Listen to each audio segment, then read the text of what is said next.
Expose. So on today's expose, we are talking about Dr. Kavita Rao. And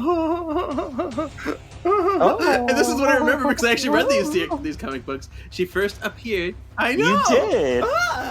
She first appeared in Astonishing X-Men, Volume 3, Number 1. Whatever that means. Number 1 of Volume 3. In 2004. Yeah. Created by Joss Whedon and John Cassidy. But yeah, she is a geneticist. She is from India. She worked on legacy virus stuff, but she's mostly known for helping to develop the Hope Serum, which was a cure for mutants. And they decided to use that Astonishing X-Men arc in this movie. Yeah. Yeah, put a pin in that. Put a pin in that. Put a pin in that. I go where I wanna go. Jean. Scott. Jean? Scott. I summon the Arctic winds. No more mutants! I summon the Arctic winds. No more mutants! I summon the Arctic winds. No more mutants! There's always more gators in the bayou. Don't get a Welcome to this week's Solving for X. My name is Shawn. I'm the ultimate excavationer. Ooh, intensity. I am something of an X-Men myself. Kevin. Kevin. Yeah. We're talking about a movie. I was sitting on my ass all day at work, and I came across this article, and I was like, how apropos. I'm going to share this on the podcast today. I found Screen Rant. They put the X-Men cartoon series in order from worst to best. Oh. All the episodes? So or if you had all to the guess, different series? the Oh, series. okay. The Oh. series is. What series do you think they put last, and what series do you think they put Well, first? obviously they put the 92 series first. I mean, why would they not? Obviously, that's the one's going first. Which one would be last? They're including only the animated series, right? Or are they including... They're including 5 series. So they're including X-Men 92, Okay. which you said, X-Men Evolution, the Wolverine anime, the X-Men anime, and Wolverine and the Okay, X-Men. I haven't seen either of the animes before, so I don't know how those would rank. What would be last in there? I don't know. Because I enjoy them all for different reasons. I mean, probably because you're laughing, it's probably X-Men Evolution last. So I'm going to say that. It's not actually, and here's the reason why I'm laughing.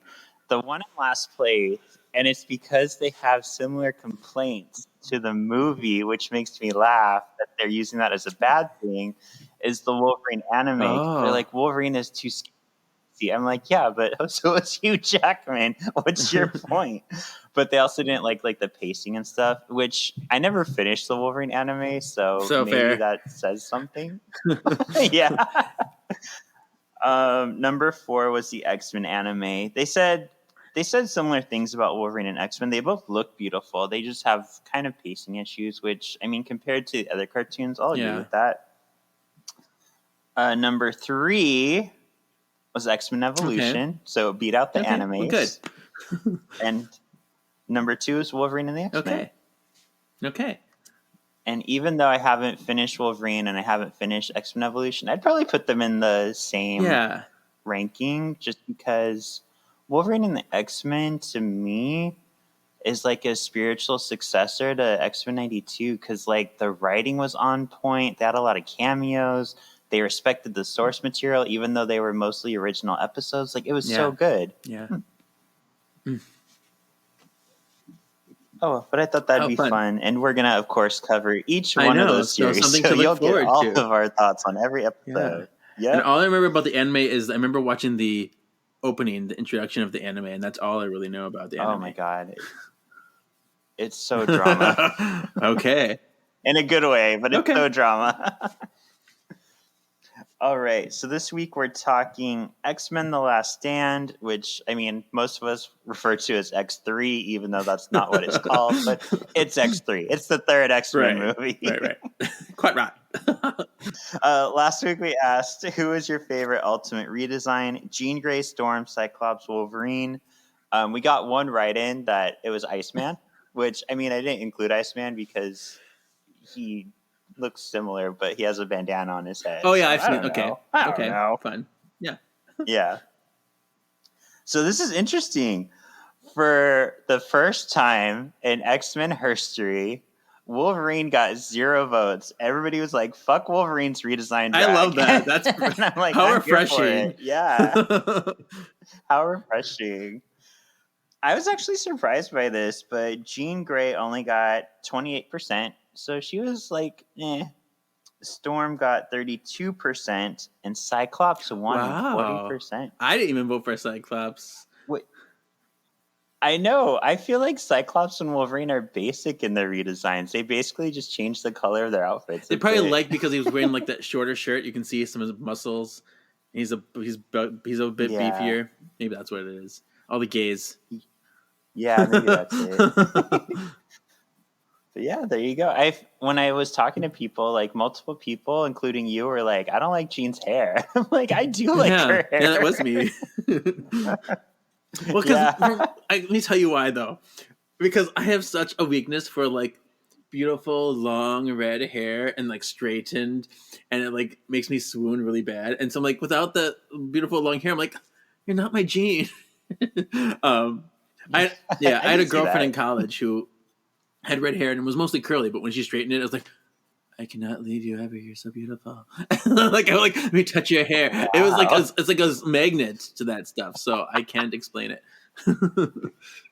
All right. Well, X-Men The Last Stand released May 26, 2006, written by Zach Penn and Simon Kinberg, directed by Brett Ratner. Before we get into it, I thought we'd talk a little bit about what was going on. Oh my gosh, I was just going to ask you, what do you know? Because I have a story. Yeah. All right, so I'll go over this, and then you can fill in anything I miss. So amongst our regulars, we got Kelsey Grammer, Ben Foster, Vinnie Jones, and Elliot Page joining the crew. For some reason, which I don't understand, after X2 was hugely successful, Fox basically was like sitting on the asses for a year before getting Bryan Singer under another contract. So basically, Bryan Singer was like, well, it's been a fucking year, like, and they want me to do Superman, so I want to go to do Superman Returns. So Fox was like, no, you can't. You have to do X-Men. We really want you to do X-Men, and we have to like put it out fast. And he's like, well, let me just do Superman Returns, and I'll do X-Men. And they're like, no, we have to do this now. So if you're not going to do it, we're going to move on without you. Ridiculous. So James Marsden wanted to go with him because they worked well together. So the studio is just like, fine, you can go, but we're going to kill off Cyclops. Oh, my God. Like he had a limited amount of time he could be on set for X-Men, and instead of like using the time they had and filming scenes out of order, they're just like, okay, you're gonna go away. And I feel like they made it through half. They didn't know like halfway. They had to be a sudden change. Like, okay. Yeah, and it's funny because the studio didn't want to do Dark Phoenix. Fox was saying, no, we don't want Dark Phoenix. It's too dark. But then Fox are the ones who decided to kill off Cyclops and Professor X. Yeah. They pushed for it. Because the writers were like, well, we could just write Cyclops out. They're like, no, kill him. So some people are like, they were being bitchy because Bryan Singer wasn't playing nice with them. Yeah. We're mad at James Marsden. Yeah. So more kind of drama is Fox went to Zach Penn and Simon Kinberg separately and was like, all right, we want you to write a script. So the two of them separately started writing a script, and then Fox had an intention of getting a third person to write both of the scripts together.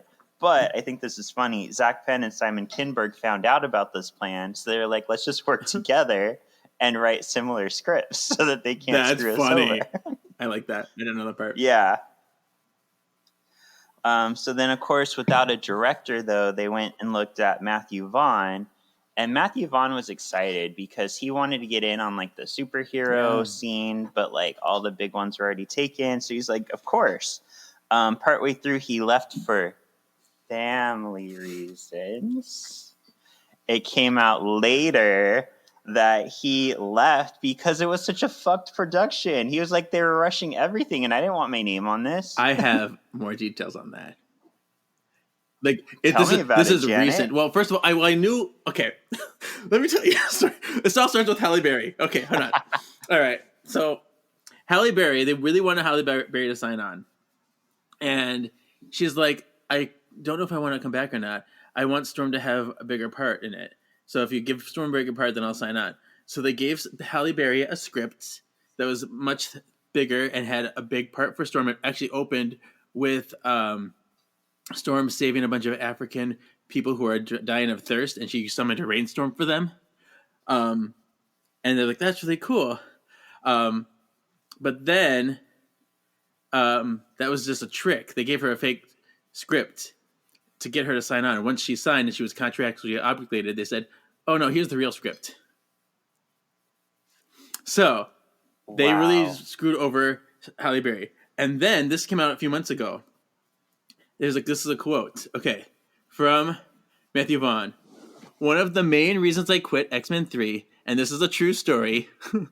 Hollywood is really political and odd. I went to an executive's office and I saw an X3 script. It was a lot fatter. I asked, what is this draft? They were like, don't worry about it. So I grabbed it and opened the first page, and it said, Africa, kids dying from no water, and Storm creates a thunderstorm to save all these children. I thought it was a pretty cool idea, I said. What is this? They said, this is the Halle Berry script, because she hasn't signed on yet. This is what she wants it to be, and once she signs on, we'll throw it in the bin. I thought, if you're going to do that to an Oscar-winning actress who plays Storm, I quit. I thought, I'm mincemeat. Wow. Okay.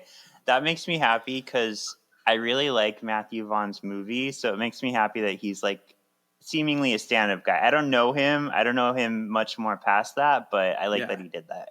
So that's pretty remarkable. Yeah, and that shows how shitty Hollywood is. Like, poor Halle Berry. And now I feel bad for picking on her in the X-Men episode. Because that's a really shitty thing to do to an actor. Like, how rude. Especially that they use, like, her homeland against her. They used Africa, of all things, to be like, look, you get to stand up for your people and, like, be awesome for your people. And then that's not in it. Like, fuck you, Fox. So then they had to scramble and get Brett Ratner, who I have a story about him, too. Yeah, so what's funny is part of the reason Matthew Vaughn, and at least what I heard that he said he didn't want to come on, is he didn't want people hating him, even though it wasn't really his movie. And what's funny is I did have that reaction to Brett Ratner after it came out. I was like, oh, he's shitty. He ruined X3. And as I got older, I realized it really wasn't Brett Ratner. He was just a figurehead. He was just someone thrown in to try to, like, fix a mess. So, like, he's a fine director. And we know, Matthew Vaughn did First Class, so we know he can manage an X-Men movie.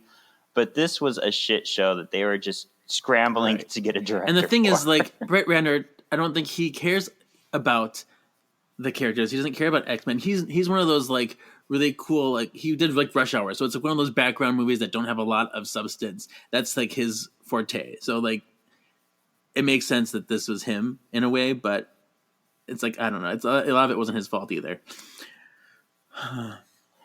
Yeah, a lot of the cameos he did kind of show that he doesn't really know X-Men. Like, it's cool that he included those characters, but they're kind of, like, random, and we'll talk about that. But what's bad about him is in 2017, he had sexual abuse allegations against him, too. And there's a whole publicity event where, like, fans could ask questions, and he outed Elliot Page, and this was back when he was still female presenting. But he outed everybody. He said something like really snide that she's gay and everything, and that was really like a bad thing. It was like he wasn't very happy with that outing because he wasn't ready to come out then, or like it was a threat to his well-being. He said, and so yeah. And I read that Anna Paquin identifies as bisexual, which we love our bisexuals. And Anna Paquin came to Elliot's defense and said, yes, this did actually happen, and it was very uncomfortable. Yeah, exactly. So go Anna Paquin. We're sorry we've been shitting on you in the movies, too.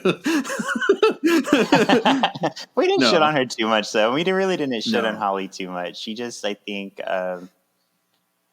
wasn't the Storm I wanted in the first movie, but by the third one, like, she's grown a lot, so I won't shit on her anymore, I promise. And did you see there's a recent picture of Halle Berry on her Instagram where she had kind of white in her hair, which makes people are rumoring that she might be in Deadpool 3 too. So we'll see.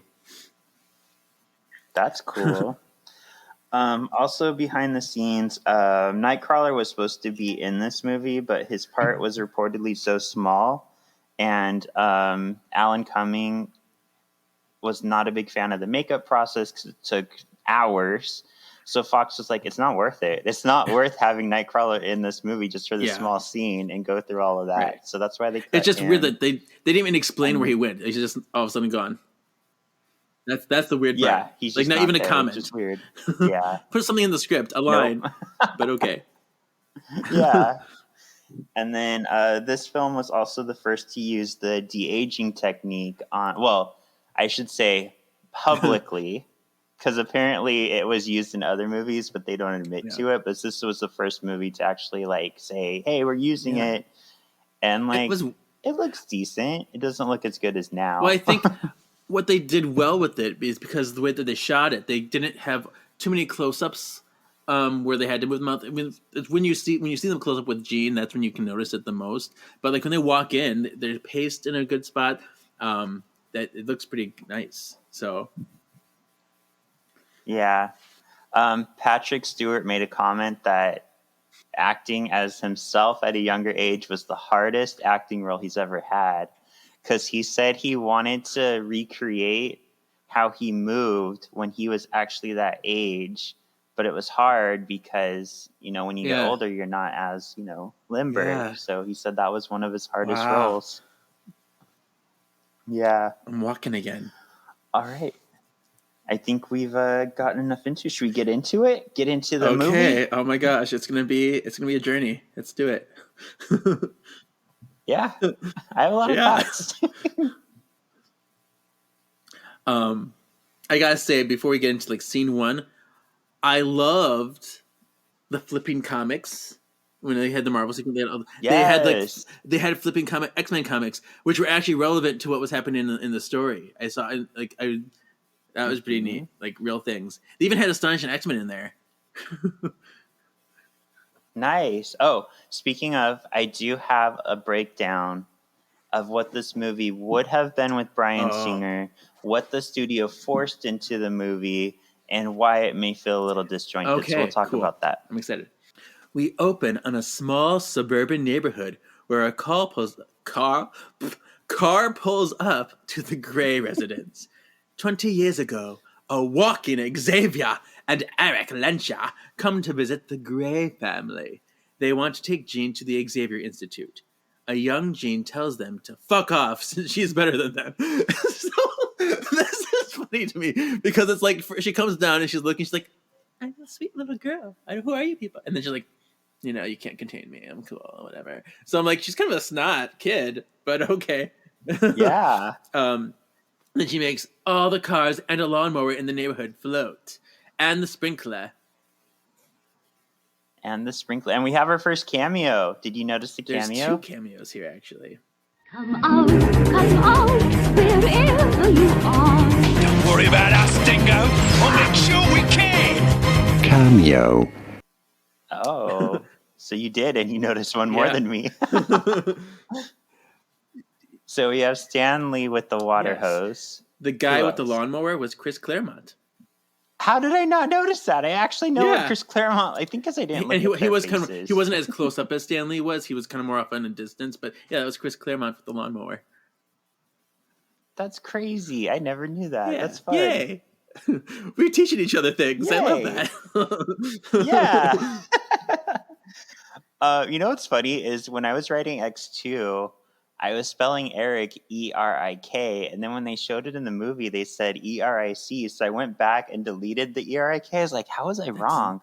But then I found online later, it is E-R-I-K. I don't know why I second-guessed it. You were right. So I filled the E-R-I-K in here, but the movie spells it E-R-I-C. See? Come on now. We know better. No, not C. Yeah. K. K. For Decan. Decan. 10 years ago, we see a young Warren Worthington III trying to cut off his budding wings as his father demands for him to open the door. His dad is disappointed to see his son is a mutant. His little constipated face is like... It's constipated face. Yeah. Oh. This was such a dark scene, too. There's, like, blood everywhere, like, white feathers everywhere. Got, like, a cheese grater, some railroad tracks in his drawer, like... Yeah. And this little kid was such a good actor. For me... Yeah. He was. For me, this brought up feelings of, like... When my dad first caught me, I, like, snuck my boyfriend into the house, and, like, we got in a huge fight. And he's like, I say this now, but my dad's grown a lot. This was, 20-something years ago. He was like, I don't want a gay in my house. So, like, it's kind of like, well, then if you don't, then I'm leaving. And I moved out, like, that week. But we patched everything up. He's very, like, I met him. He's very nice. He understands. But he was a different person. Yeah. He thinks I'm after you, but that's okay. Yeah. But did this bring up anything like that for you? Because it was very, like, traumatic for me. I never had any situation like that. I mean... My parents were never disproving, but I never even brought people over for them to disprove of. So it was never a thing for me at all. My dad turned out to be gay, so there's that. And like, my mom was just like, whatever. So it was. I didn't have any issues. Yeah. Okay, that's good. That's good that you didn't suffer like I did. Oh. Yeah, so this was the young, 20 years ago people. It makes a problem when we get to the young versions of them. I didn't want to say that. Oh! Yeah, it does. And there's another cameo here. The Grey parents, Jean's parents. Her dad was Adrian Ho. Who? The voice of Nightcrawler in the 90s series. Oh, I think I did see that when we were doing X-Men 92. I totally forgot about that. And I want to bring me back to that. I forgot to mention the one in the first movie, which was George Busa was the truck driver that Rogue hitchhiked with. Mm-hmm. And he's Beast. So things. That's fun. Okay. Oh my god! In the not too distant future, the X-Men. You like that? The X-Men run through a desolate neighborhood, fighting for survival. A post-apocalyptic looking place. Wolverine leads the team. Mm-hmm. We finally get to see Bobby do something cool. Rogue starts to get jealous as she sees Bobby and Kitty getting along a little too well. Hug me, Bobby. Let me save you from the thing that's about to get you. Oh, come through me. Wolverine defeats a Sentinel. Oh, and the simulation ends. It was the Danger Room all along. The Danger Room all along. And then, So, this movie has such a great start to it. Like, I was in it. This whole Danger Room sequence. So fun. And we get the cameo, the Sentinel. Yeah. And Storm's hair is even better in this one. And we get the little move, the special move. The fastball special. I love that. But I wish they called it that in the movie. It's so iconic that, like, if you're going to be excited that they did it, then they might as well have named it. Because otherwise, if you just see it happen, you're like, oh, that's whatever. True. You know what I mean? Like, if you recognize it, then you should hear the name. I know the first time I saw this movie, I didn't know what it was. I thought it was just a move. They do it twice in this movie. Which I should give my initial reactions of this movie, because when I first saw this movie, I didn't think it was so bad. I know it made me mad at spots, especially this particular spot, but I thought it was a fine movie. I'm curious to see what will happen when I give my final thoughts this time, but I thought it was okay the first time I saw it. Do you remember what you thought? Yeah, this movie's been a roller coaster for me, because I remember specifically when it came out, I didn't see it right away for some reason. I remember my roommate had seen it before me, and he kind of warned me, like, it's not good. So when I saw it, I remember, like, I didn't hate it, but I was disappointed because all the stuff I was excited for, it didn't do well, in my opinion. Like the Phoenix, we got the hint of the Phoenix in the end, and they really didn't explore that in a way I wanted. But I feel like every time I've watched it since my initial time, I always come out thinking, it wasn't as bad as I remembered it to be. Okay. Yeah, I had the opposite reaction this time, because I remember liking it a lot more. I watched it this time, and it's worse than I remembered it. So interesting to chat. But you know what? I was telling someone, I think what happens to me now is I think to myself, this is almost like a what if timeline now because of Days of Future Past. So I think that has tempered some of my anger. I guess that's true. Yeah. But let's continue. All right. I do like that in this movie, Bobby and Kitty are getting flirty. I almost think it's the movie being influenced by the comics, influencing the comics, because in 2011, in the Wolverine and the X-Men comic books, which have no relation to the cartoon Wolverine and the X-Men, Bobby and Kitty are like flirting. They are kind of an item, but they don't work well together. They never quite like settle into each other, and it's actually part of how they explain Bobby being gay. Is they kind of say, like, have you ever noticed how you've never had a good relationship with a woman? That's because you're gay, Bobby. You're gay. You like men. Yeah. Too funny. Stop trying to hide yourself. I have a feeling that started here. You're trying too hard. Playa. Yep. All right. All right. We see Scott still grieving from Jean's death. Oh, wait till I tell you. Oh, girl. Oh, you are not ready for the movie this was going to be for Scott. But anyway, he's still grieving for Jean's death. He hears her calling out to him. Elsewhere in the school, Rogue is fighting with Bobby. She's feeling the pressure of not being able to touch him. Wolverine confronts Scott about not being present. He tells Scott it's time to move on, fucker. I love this. Cyclops walks like 4 steps. And then everyone heals as well as you do, Logan. Like it took you for that long to come up with a comeback. Halfway down the hall. Yeah, that's true. Good times. All right. And then at the Department of Mutant Affairs, we see Beast reading upside down. And this is actually, I looked this up, this was actually a real issue of that magazine. They didn't make it up for the movie. It really exists. So that's kind of fun. I forget what it's called, but it's real. Oh, cool. He is called to his meeting with the president and other top American leaders. They discuss finding out Mystique was impersonating Trask. They have taken her captive and are interrogating her. They watch as Mystique kicks the shit out of her interrogators. Oh, and with her little secret, it's like, I'm going to be Magneto now. I'm going to be your interrogator. Ooh, ooh. And then I'm going to go, hiya! Homo sapien. And then, like, the president presents Beast with a file on Leech and a cure they were able to synthesize from him. Yeah. I just realized I mistyped that. She wasn't impersonating Trask. She was impersonating Gyrich. Yeah, that's right. Trask was part of the president's men, though, which I thought about. That's also a possible continuity error because Bolivar Trask is played by Peter Dinklage in Days of Future Past. But they never called this Trask by his first name, so it could be another Trask. There were many Trask family members throughout the X-Men continuity. Interessant.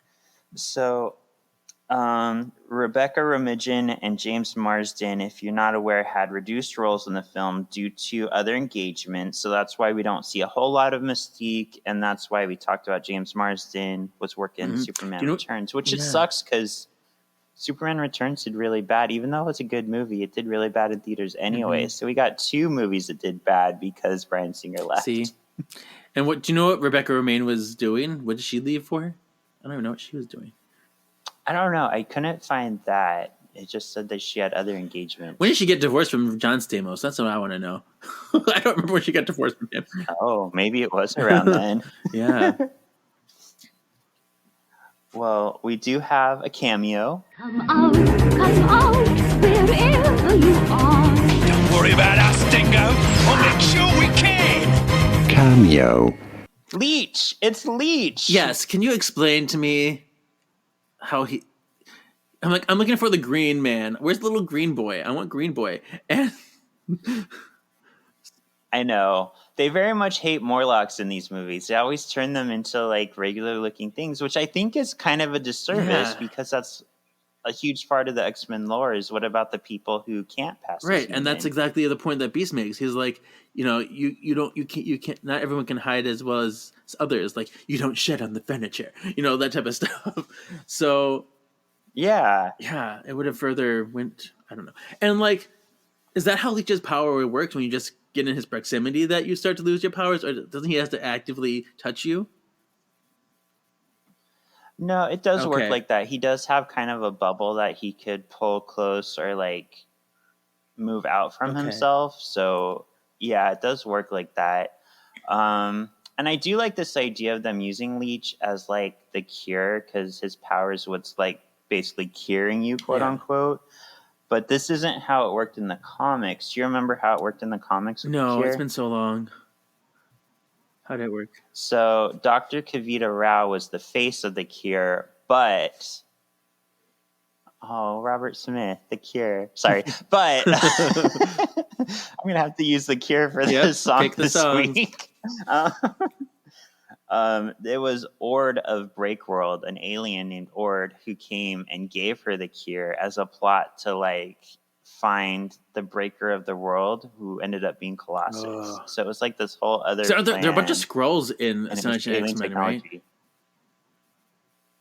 There's a bunch of aliens. Was there? I think it's in the first issue. Well, there's the Breakers, the Breakworlders. Okay. I have to bust those out. Was that all my notes? Was that all my notes here? Yeah, that was everything. Woo. Okay.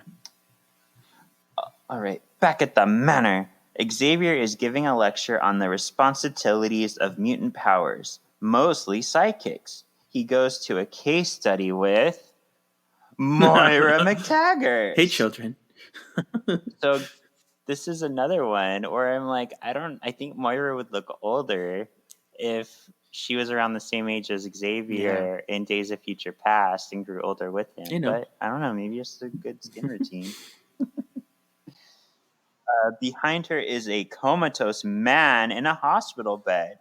She reports he was born with no consciousness. Oh, that's convenient. So he was born with no consciousness, and they just let him like live out his days, grow up with no consciousness all these years.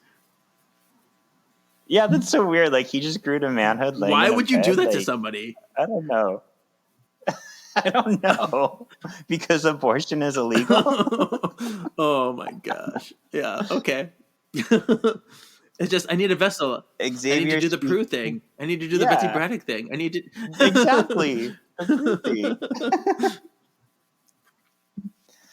Xavier speaks on the ethics of transferring a consciousness into the body. Oh, that's convenient. He suddenly stops speaking and dismisses the class as storm clouds roll in. Xavier goes outside to find Storm fucking with the weather. She's tired of hiding. Now that the world sees him in a better light, Xavier tells Storm he sees her as his replacement. She kind of says, like, but Scott, I'm not your student. And then she's kind of like, he's like, I haven't seen you as a student in a long time. Right. And then he's like, Scott's a different person. After Jean died, he's so crazy. He's not ready. It's you now. Yeah. All right. We also have a Jones from X2 in this scene in the lecture. Yeah. So we do have We get recurring Winky. Yeah, characters. Winky TV Kid Jones. Siren is back. Jubilee was in there too, even though she. Wait. What? Come out, wherever you are. Don't worry about us, Dingo. I'll make sure we can. Cameo. Do you hear that? Okay. It just made the cameo sound. Cameo, yes. So we did have Jubilee in there? Yeah, she was sitting there too. The same, and it was actually the same Jubilee Julie from X2 that was sitting there. You know what that does to me? She was just sitting there, not saying a word. She was near the middle. And I guess you know that kid that Colossus gave his drawing to. They nicknamed him Flea on set. Oh, that's where that came from. I saw there was somebody named Flea. Yeah, which he's not a real X-Men character or anything, but he was like cast and didn't really any lines or anything, but they decided to give him a character name on set because he was like a little young gymnast and he would move around acrobatically and stuff. So they're like, yeah, if I was here, that's what my name would be, and it was kind of cute. Okay, we have even more cameos though in these scenes. Would you like to hear about them? I think I know. Tell me. Okay, so there's a boy walking, manipulating airplanes, paper airplanes. Yeah. So that's apparently Hellion. And the Stepford Cuckoos, did you notice them? Yes, they're down the hallway. 3 little blurry girls. Now, this is kind of why I say I feel like Brett Ratner didn't know X-Men, because the fact that the Cuckoos are there and there's no Emma Frost, it just feels like fan service to throw them in. Like he was just like, oh, this would be fun. Okay. Was there anybody we missed? There was somebody we missed in X2, which I'll talk about, but anybody else here? I don't think so. No. Okay. I think the part that's hard is they don't name a lot of these people. Like, I would never have guessed that was Hellion just based on him manipulating airplanes like that. And they never say Hellion. They never say his name or anything. Oh, Jones had a line here. He said something. I was like, ooh, you're going through puberty, girl. All right. Storm and Xavier walk into the library to find Beast waiting for them. He reports that Mystique has been caught. Enter Wolverine. Him and Beast don't get along. Beast reports that a cure has been found. The news isn't taken well. Xavier suddenly senses the announcement of the cure being aired from Alcatraz Island. In comes Rogue. She's excited about the cure. Yeah. Oh, more on that, too. Oh, there's so much to tell you after we're done. Yeah. All right. Are you ready for another cameo-tastic scene? Oh, I have something about this last scene, though. Beast obviously does not know how old Logan is because he says, I've been fighting for mutant rights since before you had claws. I'm like, really, though? Do you not know? Do you know his history? Not really. Yeah. No. But we get, like, this is the church scene, right? Oh, gosh, so many things. Okay, go ahead. All right. In a somewhat shambly place, mutants gather to discuss the cure and how to handle it. Up stands Magneto. Him and Pyro take control of the meeting. Magneto rallies the group by forcing them to choose between humans or mutants. Callisto wants to see Nito's Omega mark. He shows her his WW2 mark. Yeah. She agrees to help him. Her first task is to use her mutant tracking ability that she doesn't have to locate Mystique. So I wanted to clear this up. So Callisto does have heightened senses and heightened speed, but not to the level that they present her in this movie. She's not Quicksilver, and she can't track mutants. She's not. They basically made her Quicksilver and Caliban, and that's not who she is. But it works for the movie. I'm not going to harp on it too much, but it's interesting. Yeah. Because I feel like maybe if they're in the same proximity, she can't go miles and miles and track and sense people like that, you know? Yeah. Yeah. So, cameo, we get a Knoll, who was like the green lizard guy climbing on the ceiling, who I've always really liked. He's actually a queer hero. So he was in the and people always giggle at his name. He was in the Pride issue, whatever, last year. Yeah. We also had Fat, who was on the. He was on. I can't think of it. It was first called X-Force, and then it was called. What are they called? I don't know. But he has the power to be really big and then go really small. He can change his weight. He's like, I'm going to sit on this bench. Oh, I fit now. Like, yeah. Eventually, they called themselves the Excellent. I don't know why I can't think of Excellent. What that series is called. Excellent. We also had Psylocke. Yeah, she looked weird. Who also has interesting powers. Arclight, who I thought Arclight was. I'm gonna admit this. I thought Arclight was really sexy. Yeah, well, it's an androgynous woman, and for the longest time I couldn't tell. I couldn't tell if that was a. I always thought it was a gay boy. When I first saw this movie, I thought it was a gay boy, but no, it's just an androgynous woman. And I was like, oh, okay, there are boobs there. Yeah. And then we had Quill, who Quill was in the comics like a handful of times, but he's usually like a younger like kid who was going to the school.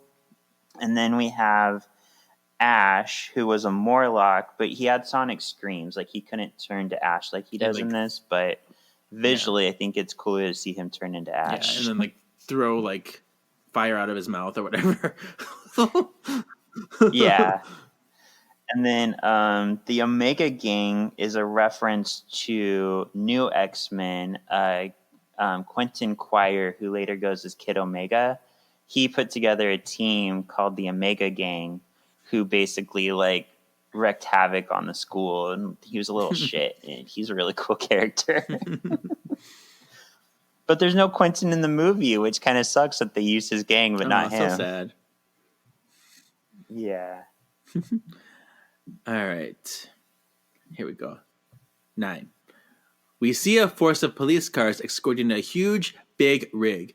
Confined in the big rig is the President of the United States. My name is Jimmy Carter, the President of the United States. Wait, I mean a little girl. A little girl? Oh, wait, it's Mystique. Oh my gosh, this is another you're all gonna die down here moment. Yeah, those are these creepy little girls. It's like, when I get out of here, I'm going to kill you. Just then, Magneto appears in the road in front of the caravan. He easily dispatches the police escort, which gives Mystique the chance to escape.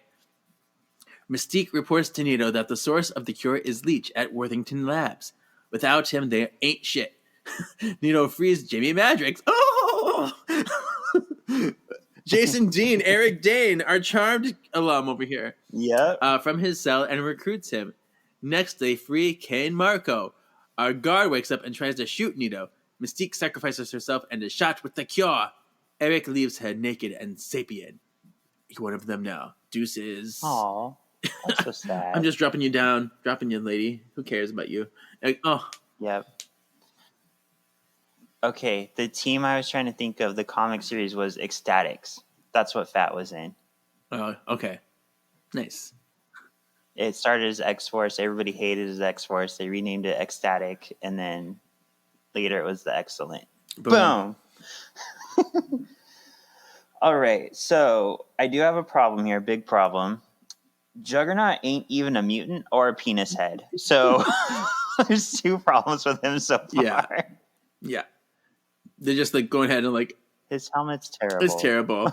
And they just put it on there so that they can say, "Hey, dickhead," or whatever. Like, yeah, it's ugly. I don't completely mind him having the outfit he does. It's very much based on the Ultimate Comics Juggernaut. He was wearing like the body things like that with like ripped pants, but he had like a cool helmet, so there's no excuse for that. And what's the crystal called? And I know he covered. Oh, the Sidorak, the gem of Sidorak. Yeah. It's like they didn't want to get into all that, so like just like he's a mutant, whatever. Yeah, I mean, I always tell myself, well, at least we got to see the character, but in this case, not even that. Like they just did a bad job with him all around. What was it? Matt Vaughn wanted to make Juggernaut's a bigger character because they thought he's like he knows Charles Xavier, and he's like the opposite, like he's like the rugged British person. Like, I don't know. So, but that didn't happen either. I didn't even think about that. They didn't even mention his connection to Xavier in this. Lame. He's just meant to be a brute. Oh, wow. And serve no purpose than being a brute. Yeah, he's just comic relief since we don't have Toad in this movie. Magneto does say another line here, Kevin. I think it lends more credence to my theory. He says, it's a shame she was so beautiful. After Mystique has turned from blue to normal human, they were fucking. Right. I'll take it. Okay. They were fucking. Right. And so will she. She'll take it too. Oh, by the way, I think I was supposed to mention my fact in X2. I thought I remembered there being snow in this movie, but it had to have been X2. When they were filming, you mentioned Rebecca Romijn felt very isolated because she didn't have a lot of scenes with other people. But one of the things that I thought was the coolest thing ever is Sir Ian McKellen has no ego whatsoever, to the point that he was on his hands and knees picking fake snow off of her feet because it would stick to her paint on her feet. So he would get down on hand and knee and have conversations with her while picking snow off her feet. And I was like, I love this man so much. Like, he is such a sweetheart. Yay. Yeah. So that was, I guess, a big comfort to her, she said. Oh, good. Kavita Rao meets Beast at Alcatraz. I've been to Alcatraz. She tells him they chose Alcatraz because it is the most secure place to house Leech and the Cure. Beast is curious to witness Leech's power. As he gets closer, Beast's hand turns human. He realizes Leech's power is to nullify others' powers. People protest outside the facilita as Warren volunteers, quotey face, to be the first to take the cure. Just before the cure is administered, Warren breaks free and bursts out the window, against his father's wishes. Leech watches in wonderment as Warren escapes. Aww. Yeah. It is interesting, though, because he goes from a kid who was kind of ashamed of his mutation to now where he's like on the verge of like making it go away. He's like, no, I really like it. It's part of me. He is almost, and of course, a lot of years passed since then, so he probably has grown to be grateful for it in a way. And now, but he has to keep an image because of his father. And how majestic is that scene when he breaks free and he like stretches his wings? They look so cool. He looks beautiful. Yeah. Yeah. Okay. Oh. Okay. Okay. Here we go. Cyclops goes out on his own to search for Jean at Alkali Lake.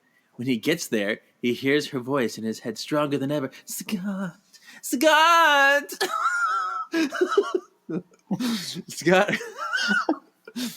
Scott goes crazy and man blasts into the lake. And it was a pretty sexy blast. I did like that. Yeah. I did like that execution of power. But then a whirlwind opens up in the lake, and out explodes Jean with the really red hair. Long, beautiful red hair that's like dark purple almost red hair.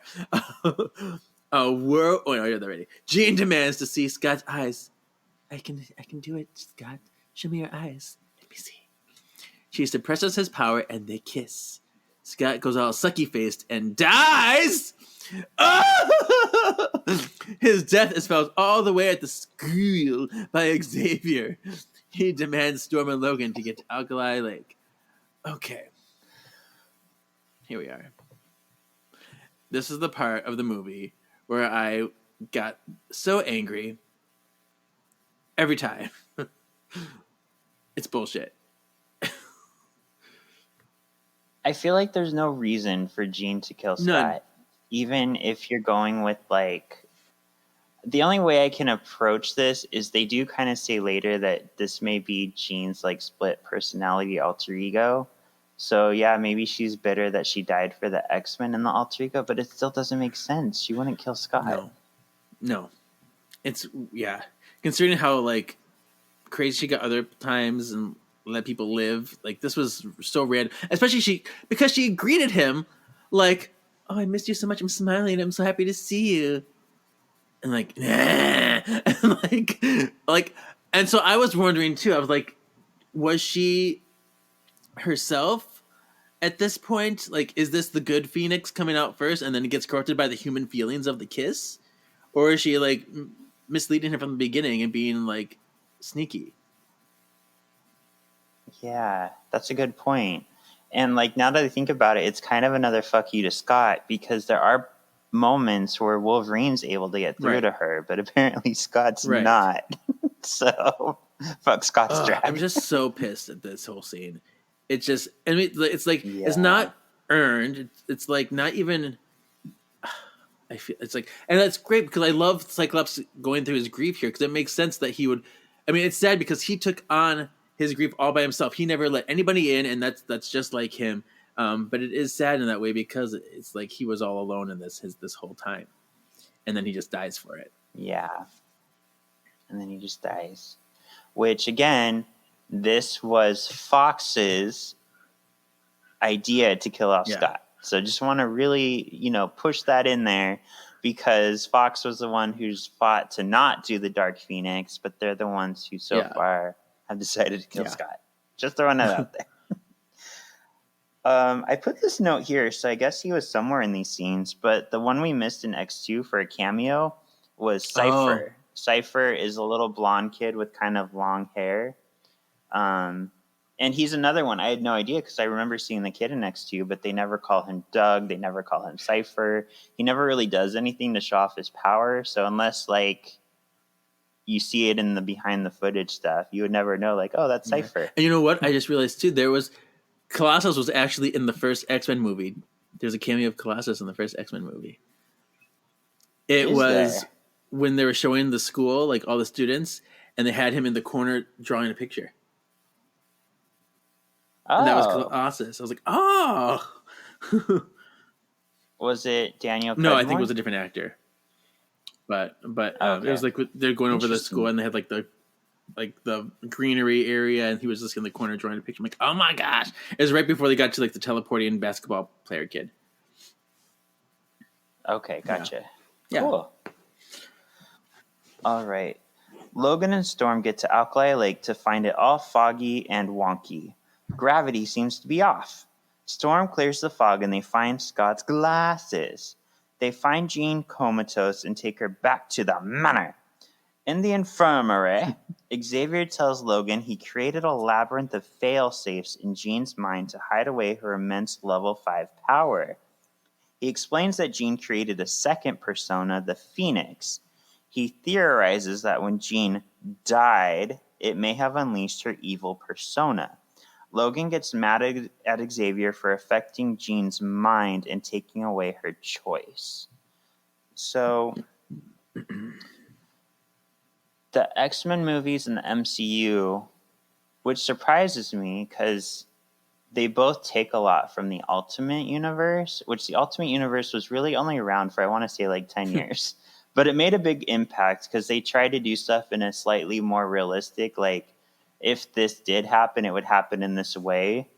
So, like, a lot of the costumes are based on the Ultimate costumes and things like that. What I think the Ultimate Phoenix Saga did a little bit better is it was a little unclear as to whether this was Jean's persona manifesting the Phoenix or if it really was like a god. They really made it kind of like a blurred line for a long time. But the movie seems to say that it is Jean and her alternate persona that was kind of locked away by Xavier that caused this. How do you feel about that? Yeah, because here she's got like this split personality. She's got like schizophrenia or whatever. And like I don't know, because it does make an interesting, when I see that in storytelling, like it does add some interesting elements, but I don't know. I think they're afraid to get into space. stuff. They didn't want to add any kind of ethereal space being into this, so that this is their way of kind of like explaining it in a more realistic way. Yeah, but I think there's been a common trope within media of like woman not being able to handle power. Yeah, they make it seem like a powerful woman is always going to be crazy, and that's not cool. Yeah. And that's kind of what they did to Jean here. There's no nuance to it. There's no like corruption. She's just, dark and light all in one. She has a crazy persona. That's it. And that's what I think diminishes the story and makes it not as heartfelt as what it could have been. So in the Ultimate Universe, I'll go over this quick, but I like what they did because they also didn't go into space, but I feel like they did it a little more interesting. There's a legend, and it's funny. They introduced the Phoenix Saga really early on, and they bring it back later, and they add to it. So when it first starts, that's when Jean is kind of like, is it her? Is it the Phoenix? When they bring it back later, they kind of say, well, it's the Phoenix. But there's a cult led by a lady named Lilandra. And Lilandra and also the Hellfire Club, who was in the original saga, believe in this legend that there is this entity, the Phoenix, they call it the before time, so before like Earth was formed, that the Phoenix would fly around the cosmos and like bring life to different planets or make planets, and it was like this being, basically like a godlike being. And it said the main thing that worked against the Phoenix is the very creations that it made or manifested, because the people that it created grew power hungry and they started hunting it. And for thousands of years, many died like trying to capture the Phoenix. And it said that they finally captured it and they put it in this cylindrical like cage. And over, I don't remember, thousands or millions of years, this like rock built up around this cage. And that rock is what formed Earth. So the Phoenix is the core of our Earth. So it said that the Phoenix would manifest itself through a powerful psychic. So that's why the Hellfire Club originally went after Jean. And it was a really quick kind of Dark Phoenix thing. Like she killed, like, I think it was Sebastian Shaw. She like murdered. And then by the end, she was kind of like, oh, that was fun. I'm bored now. But then later when I'm bored now. Later when the Lilandra comes, that's where the whole like Phoenix legend is laid out, and she wants to experiment on Jean, and Jean has kind of a little episode again, but it's not nearly the Dark Phoenix we get in the original story. Wow.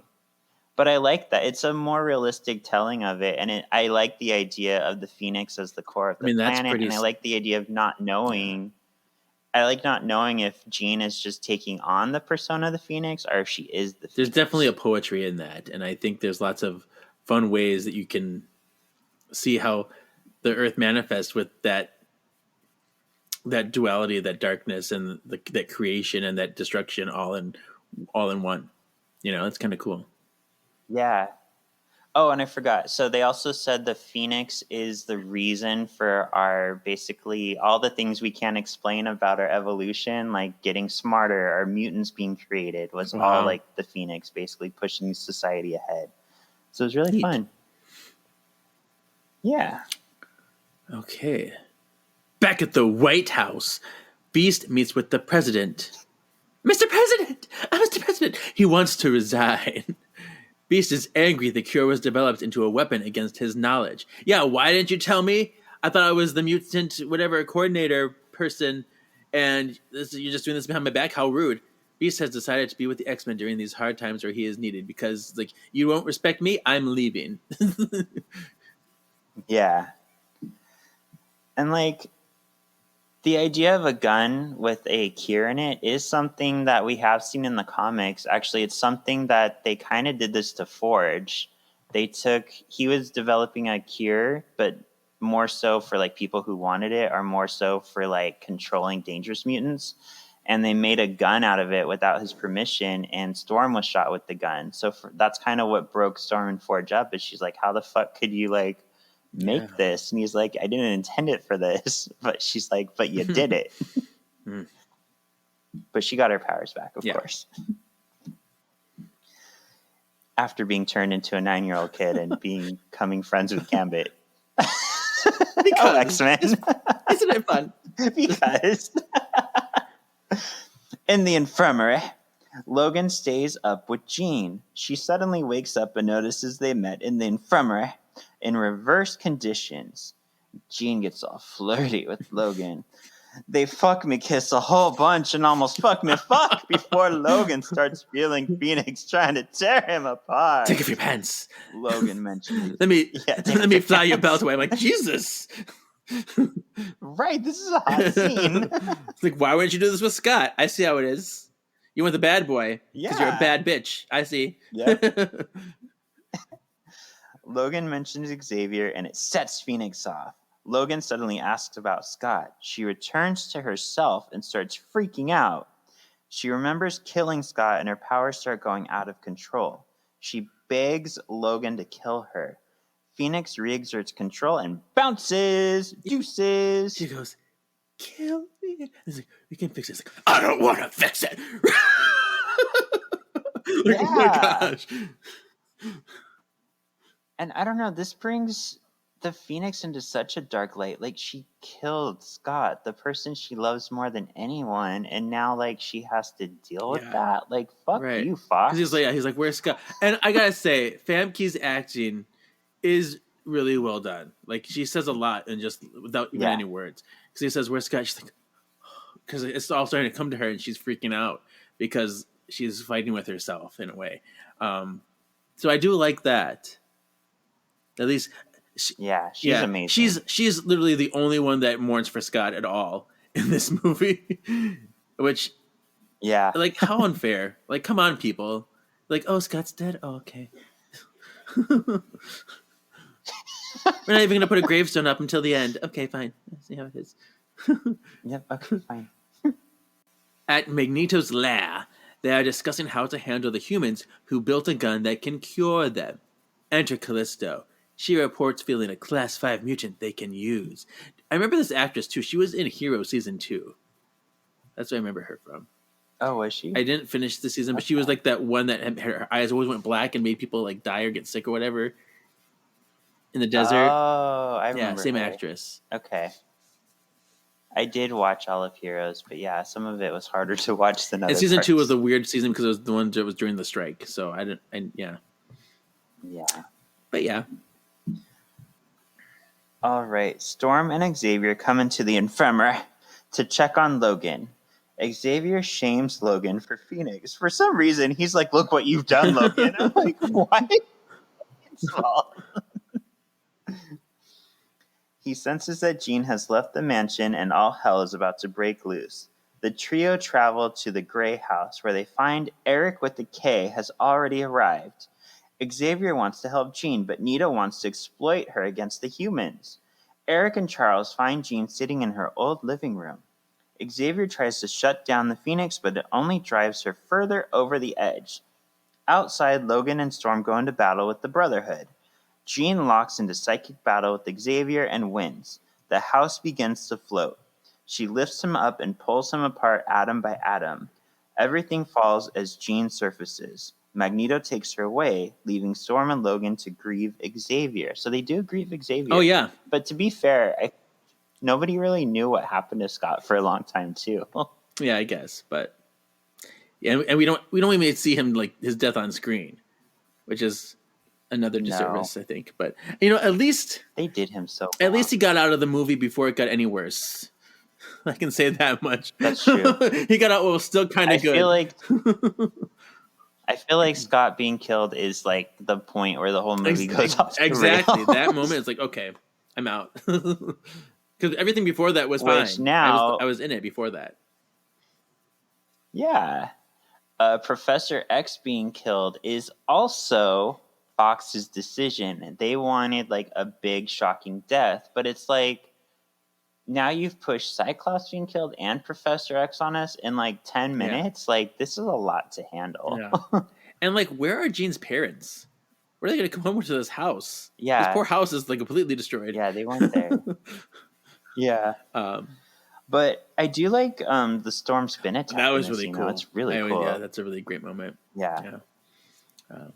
Yeah, I feel like even though like this movie isn't great, like Storm's progression from 1 to 3 like is amazing. Like she is the Storm I want by this point. But yeah, I'm still like, even though they grieve Xavier here, I still feel like the whole point of it does feel a little unearned. Like it's like, how do we get to this point? Why are we doing this? I don't know. Back at the manor, Xavier's chair sits as a symbol of remembrance. The students all come together to mourn their leader. Storm leads the memorial. Later on, Bobby comes into Kitty's room to comfort her. Okay, well, let me look at this. Oh, that's in your notes. I was going to say the whole funeral scene. He's like, Let's talk about it now real quick. I'm holding Rogue's hand. I was like, oh no, I'm going to hold Kitty's hand too. I'm like, really, Bobby? Well, I don't even think he was holding Rogue's hand, was he? He just reaches for Kitty's. And, like, it's even more of a dick move because he knows Rogue is upset that he can't touch she's right her. there. And she's getting jealous of Kitty. And he grabs Kitty's hand? I'm like, I know you're probably sexually frustrated right now, but come on, at least don't be a dick, you know? Yeah. So, yeah, there's that. Anyway, yeah, and then Bobby comes into Kitty's room to comfort her. They reminisce on how they met Xavier. He came to my house. He came to my house, too. Oh, my God, he comes to everybody's house. Kitty tells Bobby he doesn't understand. He has Rogue, and she has no one. He's like, oh, yeah, I have Rogue. Hey, you want to go ice skating? Bobby takes her out to the fountain and turns it to ice. They ice skate sexily and hold-handedly. Rogue discreetly watches from inside the manor. She decides to leave. Before leaving, she runs into Logan. He tells her if she wants to be human, that's up to her. But hopefully she's not doing it to be with some boy. Marie leaves. Yeah, I do think that the cure would be attractive to Rogue. It makes sense for her a lot because she's gone through so much trauma and, isolation because of it. But I gotta say, the stupid ice skating dates, I get so mad at it because I don't fucking care about this teen angst romance drama. And there's way too much time spent on this C plot that doesn't have any consequence or have anything to do with anything. I don't need it. Yeah. Actually, it's funny you mentioned that. Matthew Vaughn also later said if he had done the movie, he would have spent a lot more time developing more of the emotions around Phoenix and more of the emotional struggle behind it, so that way it has more weight to it. But yeah, there's a lot of time spent on Bobby and Kitty. Yeah, you could have used this time much wiser. But here we go. This is where we're at. I don't know. I won't give it away, but I don't like Rogue's journey because I feel like it goes against X-Men's point. In the cartoon, Rogue almost gets the cure, but she doesn't because she realizes being herself is more important than being normal. And that's kind of what X-Men has always been about, is coping with the weirdness about yourself and finding the other people who support your weirdness so that way you do fit in somewhere, even if it's not conventional. So I don't like this message with Rogue. And they actually filmed an alternate ending where she says, I didn't go through with it. But that's not the one they use. So yeah. And there's some thoughts on that too, which we'll talk about. In the woods, Magneto and Phoenix set up camp with their Brotherhood of Mutants. Nito tells Jean that the first time he met her, he saw the next evolution of mutants. He couldn't understand why Charles would want to hinder you. Phoenix calls out Eric with the K for wanting to use her. As they walk away from Jean, Pyro says he wishes he got to kill Charles. Eric doesn't like that. Charles Xavier did more for mutants than you will ever even know. It's just a shame he had to die for our dream to live.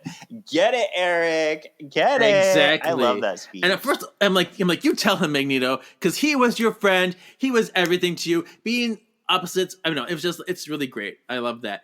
And like this is like the whole thing. Pyro talking about killing Xavier, like really? That's what an asshole. Like he took you in. You enjoyed being at that school for a while. So and I'm gonna rant about Pyro for a little bit. Even through this whole movie, Pyro is so one dimensional. He's like just an ass for the sake of being an ass. He's like just bad. Whereas like in the X2 one, he had more nuance. You can see his journey. You can see how he was maybe having this development in his head, like thoughts and his trauma and stuff. But here he's just like, I'm a jerk, take it or leave it. Yeah, I didn't think this was in character. Yeah. I didn't feel like the X2 Pyro would want to necessarily kill Professor X, but the X3 Pyro does now. Like, it doesn't track with me. I'm mad at him. And then here we are with the woods. Yeah. The woods. This is the start of Jean just standing around and staring at things. Ooh, I'm the Phoenix. Yeah. Ooh. I know. I used to make fun of her. I used to just stand around and look at things. And then Chris was like, "You're being Dark Phoenix." That's what she does. But yeah, beautiful line by Magneto there. 19. Okay. Back at the manor, Logan and the gang ponder ponderously. They are considering closing the school. In comes Warren looking for sanctuary. Sanctuary! He inspires Storm to keep the school open. Bobby goes to check on Rogue, but she gone, girl. It's like, I'm sorry I've been, not looking for you or thinking about you at all. Colossus tells Bobby Rogue left while he carries a TV. He's like, you've seen Rogue? Oh yeah, she's gone, bro. And Logan goes to visit Xavier's grave and starts hearing Jean. He immediately starts to pack to go look for her. Storm tries to talk him out of going, but it's Logan. He's hard-headed, so I'm going. So this is weird to me too. Jean, I almost called her Joan. This is another Julie situation. Jean apparently just like gets in people's heads and like fucks with them one at a time. Like she already did his Cyclops. She called him to her and killed him, and now she's summoning Logan. Yeah. Real quick, the reason why I always spell school SKOOL is because Invader Zim, which is one of my most favorite cartoons ever. That's how they spell it. Invader Zim. Nice. So that's also why Kevin always reads it. School. I would type it SKEWL. That's funny.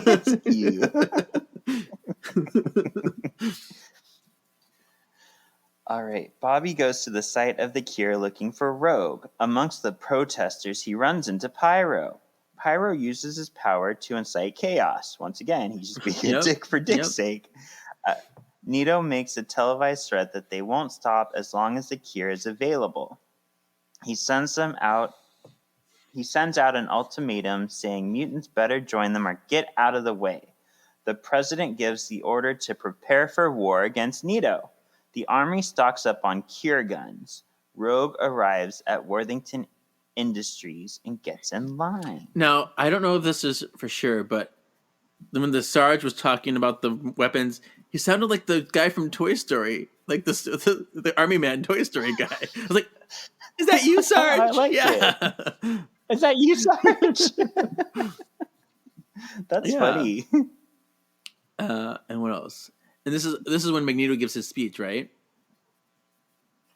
Yes. I liked his speech. It's so the drama. So I'm like, okay, Shakespeare. Like, let's go. They did do a good job with Magneto in this movie. Like him and Storm are like the standouts. And like you said, Famke's acting, maybe not the Phoenix herself. She does really well with what she has, but it's not a lot. Yeah. Back in the woods. Oh, which by the way, this is the same woods that the Silver Surfer, Fantastic Four woods was in. Wow. And Kevin. What? I have really exciting news for you. What?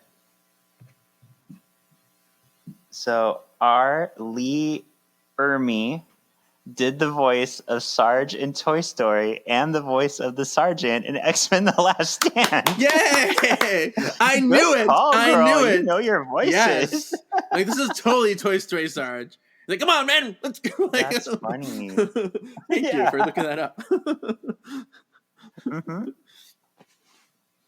All right. And then, okay, so back in the woods, Wolverine is tracking Phoenix. He's shot with a spike. Get it? Because it's Spike. Cameo! Come out, wherever you are. Don't worry about us, Dingo. We'll make sure we can. Cameo. But it's just so stupid though, because he's just running through those like, oh, I'm gonna attack men for no reason. Like, oh, I guess because he's throwing spikes at you, that's why you're attacking. Because that's the only reason they gave him to attack people. Otherwise, he's like, why are you just attacking these random people in the woods? Yeah. But anyway, so there's that, and more mutants join the hunt. Logan easily dispatches the mutants and finds Nito and the gang. Logan blends into the crowd and hears their plan to go to Alcatraz Island. Him and Jean lock eyes. Logan follows her into the woods. Nito surprise attack Logan, and they talk ownership of Jean. Nito casts Logan out. So, yeah, you mentioned the cameo of Spike, but they spell it S-P-I-K-E, No. not S-P-Y-K-E, like the show. And, like, I don't know, he looks almost white to me. He's a very, like, pale black. I wish they got someone a little darker. Yeah, to, and like, because they show him so quickly, too. His shots are so quick. True. And maybe if they spent more time on him, but they're just so quick, you can't even tell. Yeah. And I don't know, like, I got the impression there's another cameo here. I didn't see it in any notes anywhere, but I almost think they had Warpath as a cameo, because they had a Native American-looking guy with, like, the mohawk in the middle tied into... It wasn't, like, a spiked-up mohawk, but it was cut like a mohawk, but then it went into braids in the back. And when Wolverine is walking up, it does a close-up on his ear. So it's almost like he has heightened senses, which Warpath does have. Okay. So I'm almost like, was that Warpath? Put it in. Put it in. Yeah, I did. Good. I put it in.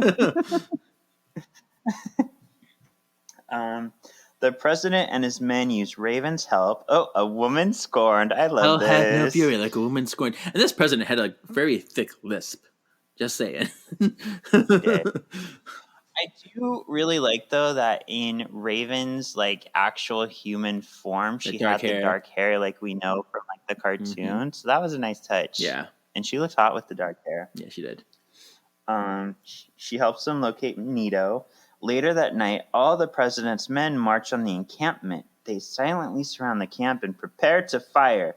But it's a trap! It was multiple men all along. Nito has already left! Oh, no! It's... All right. All right. 23. Tempo messes with time again. as Magneto, a penis, and the two ladies make it to Alcatraz in the morning time. As people go about their day driving across the Golden Gate Bridge, it starts to shake. Nito and his Brotherhood march across it, moving cars as they go. Nito pulls up the bridge and moves it across the expanse of San Francisco and Alcatraz. Leech watches in horror as the bridge moves. Tempo once more messes with time and makes it nighttime now. That's true. I have something to say about this scene. Well, first of all, this is totally what happened in Charmed when Piper made the bridge disappear. True. Yeah.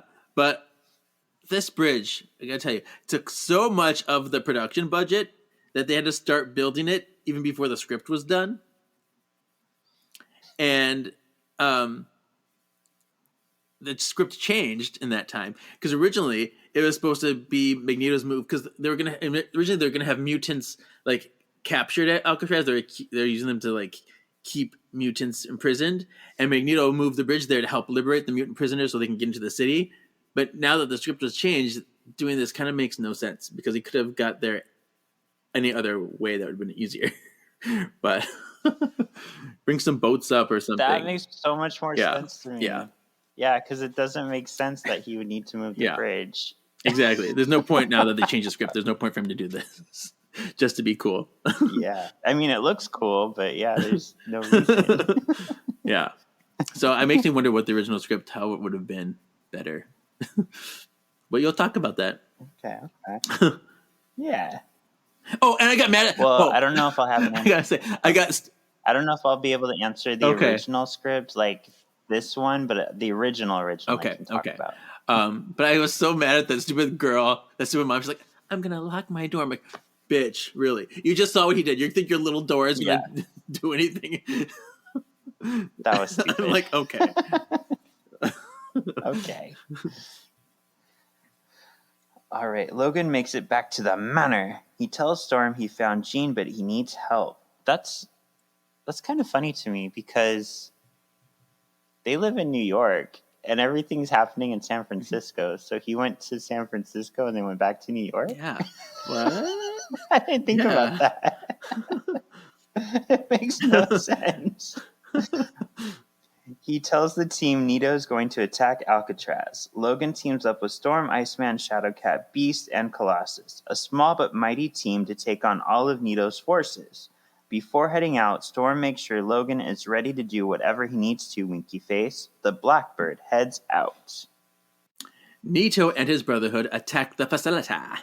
Magneto and his inner circle watch as the pawns move in first and get hit by the cure. He's like, this is why the pawns go first. Because I'm not getting hit by these things. The humans target Nito next. He uses his power to shield them from and with the road or whatever. And then he's like, Arclight, use your shockwaves to destroy the weapons. Arclight, he orders Arclight to take out the weapons with her power. Just then the Blackbird arrives. Warren Worthington II and Dr. Rao prepare to leave amongst the fighting. The X-Men join in on the fight. They stand with the humans against Magneto. So, help me with this. I have mixed feelings. Okay. Magneto cares so much about mutants and mutant freedom. Would he send people to, get turned into human ahead of him? Or would he just, take everything out himself? I don't know. It seems, because, Magneto has been such an advocate for mutants and goes out of his way to fight for them in any way he can because he wants to, he has such a love for them. He wants to protect them always. So it is very odd to me that he sends them out there. He's like, yes, go on, my little bitches. And I don't know. Yeah, especially when we see him, he has so much metal around. He even has the whole fucking bridge that he could I don't know. This was not very Magneto to me. This was just more like we need to take out some mutants because we have too many people. Cameo. Come out, wherever you are. Don't worry about us, Dingo. We'll make sure we can. Cameo. One of the mutants who got taken out is Glob Herman. Mm-hmm. Glob Herman. So he's got gelatinous kind of body, but you can see his insides. He's very gross. Translucent but we skin. See him fall down and turn human. Yeah.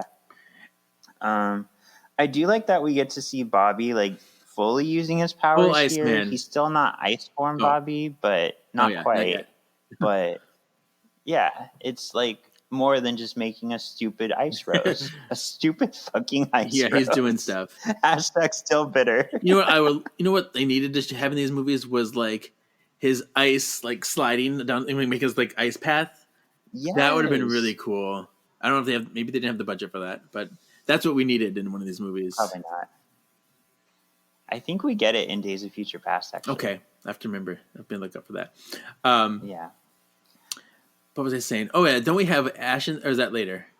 Doing stuff. It might be later. There's a whole bunch of fighting stuff. I think it's actually this. Yeah.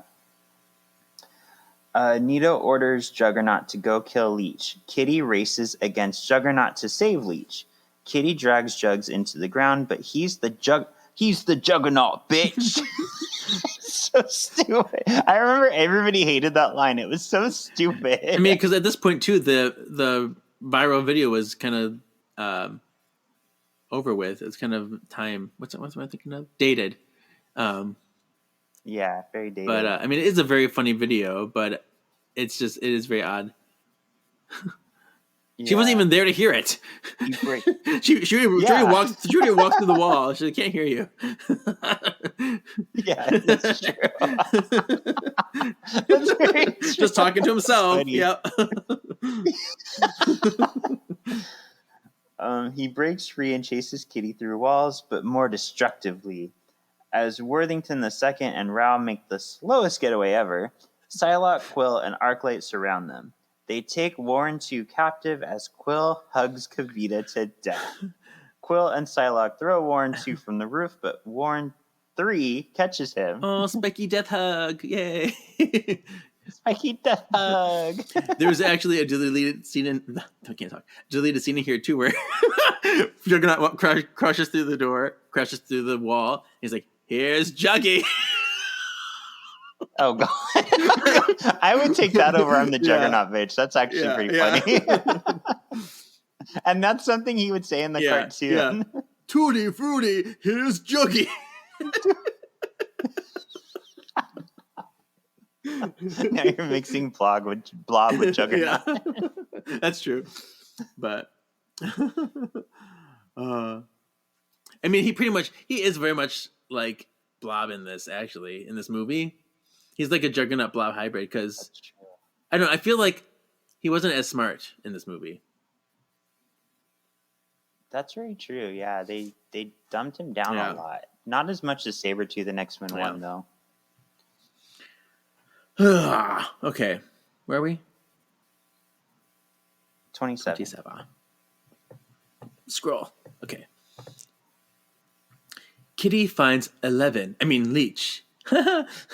She discovers her powers don't work around Leech. He's like, "Oh yeah, your powers won't work around me. I'm going to crash into this wall." Juggernaut suddenly explodes into the room. He doesn't realize his powers are gone and knocks himself out. Kitty escapes with Leech. Yep. They're like, "Run!" Oh, he hit the wall. Just like me, but harder. Yep. And now Kane Penis Head is knocked out. He's out of the movie. He had a helmet on.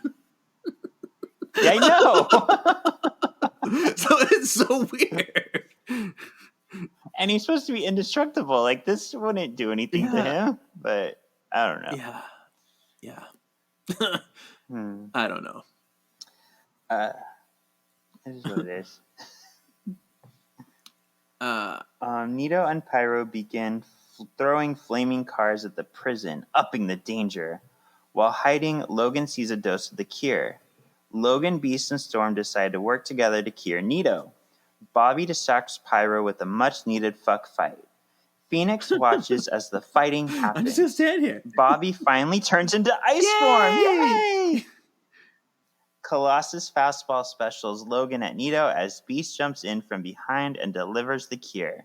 A human, Eric with a K, turns to Phoenix and tells her this is what all humans and X-Men want.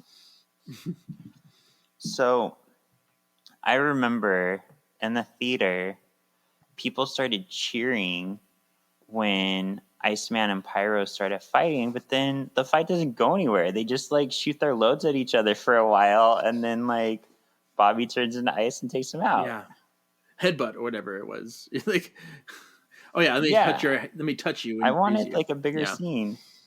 Yeah, it's I mean, I guess we get the thing we want because that is great, but it doesn't go anywhere. There's lots of things that don't go anywhere, and just like here. They almost like they had him using the powers for random reasons. They didn't know how to choreograph like team building stuff as much in these ones. Because some stuff is really good and some stuff is not. Like let's burn these cars up was like pointless too. Let's throw burning cars.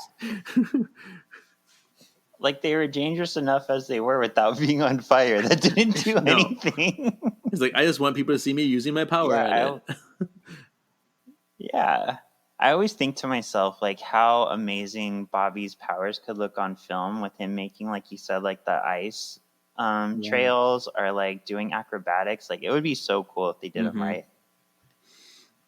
Logan tells Jean the fighting is over. Just then, a bunch of dumbasses come and shoot cure darts at Jean. Yeah, because almost like he would have gotten through to her in a way. least to calm her down to at least get on to the next phase. But it's like, I'm attacked. I attack you. She gets all evil and disintegrates them all. And everyone has to run. Bobby helps Kitty escape with Leech. Eric joins the fleeing masses as Phoenix unleashes her full power. Logan demands Storm to go while he deals with Jean. Phoenix disintegrates the Blackbird and pretty much everyone on the island. She tries to disintegrate Logan, but each attack just makes him sexier. His suit starts to fall off except for the groin area for some reason. After he heals, Logan, naked, crawls to Phoenix. Jean comes to the forefront and begs Logan to kill her. And actually, she says, "Save me." This time, that's a little bit different because she says, "Kill her" the first time. Here she says, "Save me," which means the same thing, but I feel like there's almost a different kind of context there. That's true. Yeah. Logan tells her he loves her as he stabs her to death. Wow. So you had something to say about Ash, so we're probably past that by now. So what was it? Oh, I just saw that he was there and he spit the fireballs at people. And then we had like created a character for this movie too, that starfish guy. With like, where he would like grow back his limbs and stuff, regenerate and stuff.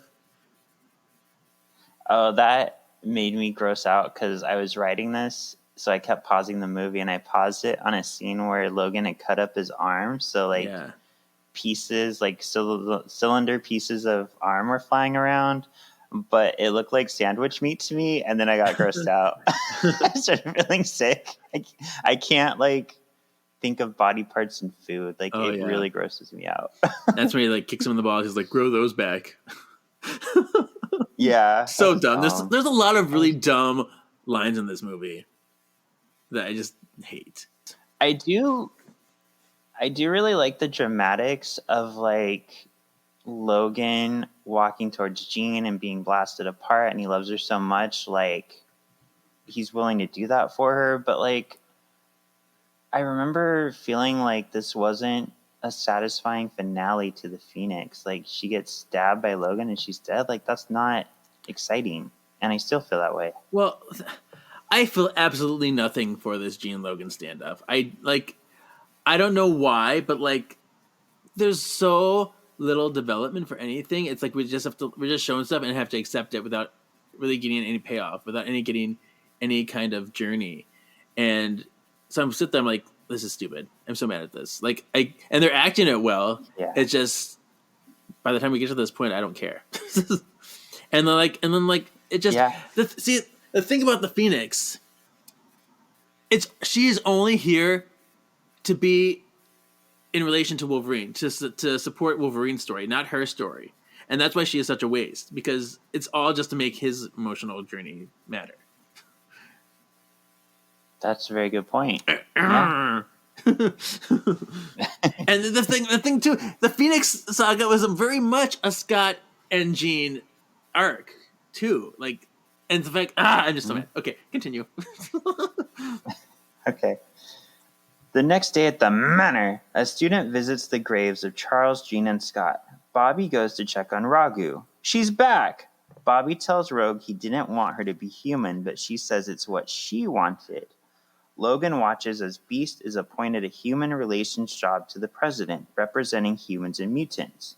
Logan goes outside to pee on some flowers. He lifts his leg up, too. It's great. So, this is another thing I feel nothing for. Rogue's story. Like, it says nothing that she got the cure. It lends nothing to the story. It makes her character weaker. Like, there's no purpose for her to have gotten the cure. Like, I can hold your hand.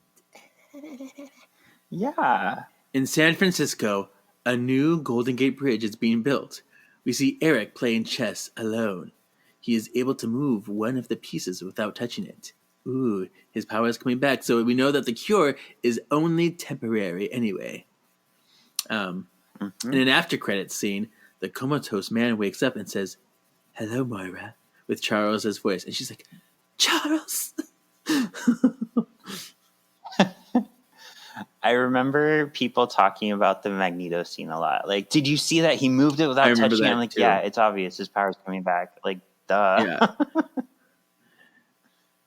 And then This has always bugged me that they never explain it. Charles wakes up in somebody else's body, but then he comes back as himself in the next movie. Yeah, and I saw like videos, and they explained that it was Xavier's twin, and but Xavier's twin was I've heard that. Cassandra Nova and a woman, and even if it was, say it was an identical twin, why would the twin have the same paralysis that Xavier did? That's true. He's in a new body, so why is he paralyzed? So, grr, I say, grr. So, in my headcanon, he woke up in somebody else's body and went to the Morlock Mask, who has the power to change people's appearance. Like, he's the one who did it to Callista, where as revenge, he made her beautiful. And he's the one who melded Professor Xavier back into what he should look like. But it doesn't explain why he can't walk again, though. Yeah, cool. All right. It infuriates me. If you're going to write something, make a narrative for it. Don't just do it and then ignore it like they did. Yeah. Okay, I have so many notes. Are you ready for these notes? Okay, tell me the notes. Yes. So, Bryan Singer was developing a story which would have opened at a barren alkali lake. So there would have been no water at the lake. So no chance of finding Jean or her body. And strange occurrences of epic proportion would have been started to happen around the globe. Like strange weather phenomena. Also, mutant prisons are being decimated by some unknown force. And that force would have been the Phoenix. So I love this already because we're kind of simplifying the good Phoenix, but in a way that makes sense in that she is kind of becoming Magneto in a way and using her power to liberate mutants. But is it the right way to do it? I don't know. That's left to be, discussed. But Nito would have used Emma Frost to manipulate Jean. Did you ever hear who Bryan Singer wanted to play Emma Frost? It's very different, but I'm for it. Sigourney Weaver. Oh. Yeah. Because, we wouldn't get, and I'm sorry to say this, Sigourney, but we wouldn't get, the epically gorgeous Emma that we know. Sigourney's a good-looking lady, but she's not Emma Frost here. But we would have got the snarkiness and the smartness that we know of Emma. And we probably wouldn't have gotten, as much of a sexy Emma, but we would have gotten, a sex-positive, self-assured Emma. So that's why I'm I can see Sigourney Weaver doing this. I can see that, too. You're right. I do wonder how she would look with the blonde hair.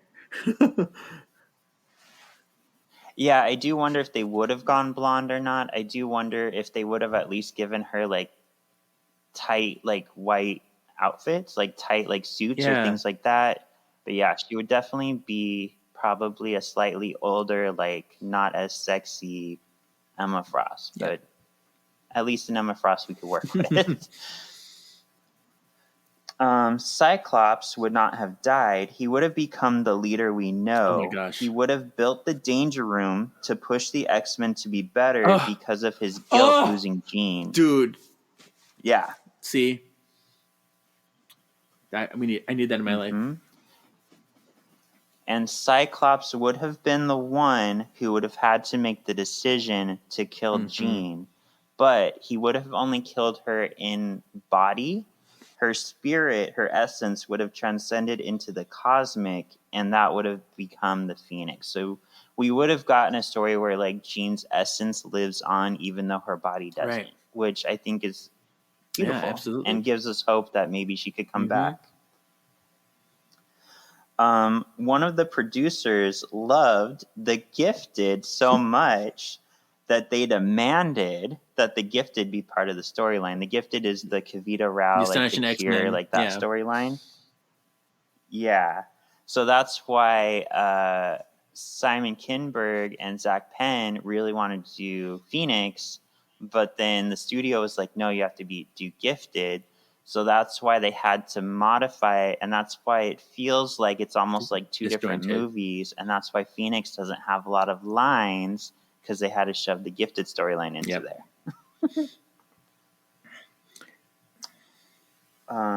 Yeah, and I told you the studio didn't want the Phoenix story because it was too dark, but then I feel like they made it too dark by killing off 3 main characters in one movie. Yeah.